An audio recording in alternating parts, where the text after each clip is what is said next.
This was during spring break of 2007, in my college years. Myself and another friend, who we're going to call Mari, had saved up money to go to Acapulco, Mexico.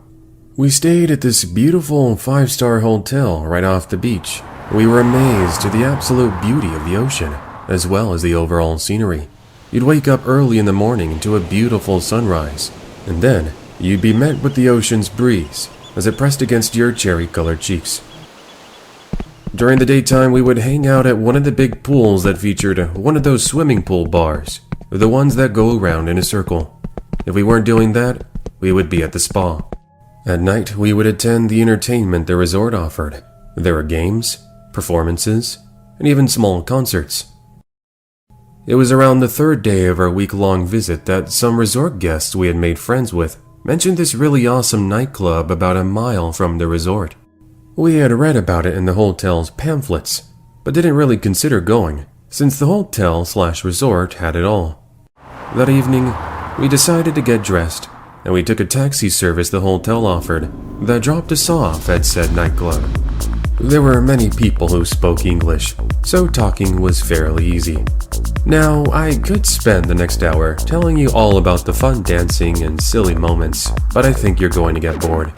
Instead, let me fast forward a few hours later. It's around 1 in the morning, and we're ready to head back to the resort.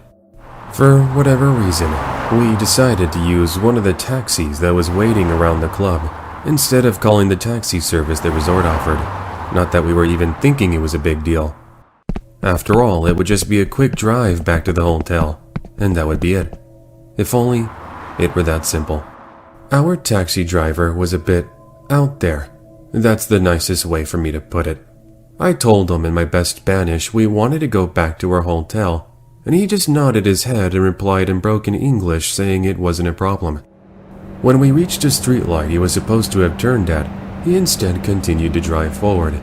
Mari and I looked at each other and thought, well, that was strange. Maybe he got confused. We give it a few seconds hoping he would get the idea, but he continues to drive forward. Excuse me, sir, but our hotel is back that way.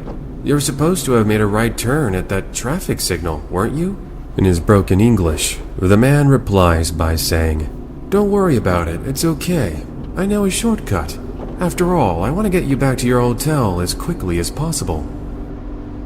From that turn, it was only a 2-minute drive, so unless the so-called shortcut was faster than that, what was the point? I take a look at our maps application, and I can see the street we were currently on was continuing at least for another half a mile. It would then head into the city, which we had arrived from when we flew in just a few days earlier. We're starting to get really scared since we're in a city we've never visited before, and it's very late at night. This was the point we were done being calm and respectful.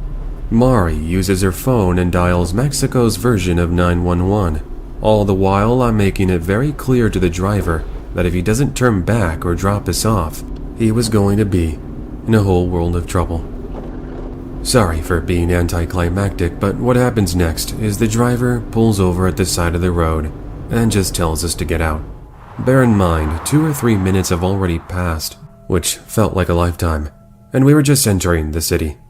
We wasted no time jumping out of the taxi as the driver floored it out of there, and then we proceeded to run to a 24-hour pharmacy. Unfortunately, the driver got away, and we don't know whatever happened to him. The police just took our statements, and we then got dropped off at the hotel 30 minutes later. As for the rest of the vacation, nothing else happened, apart from just hanging out at the hotel. Instead of using some random taxi, we paid a little extra and had one of those fancy limousines the hotel offers to take us to the airport. I haven't been back to Mexico since that incident.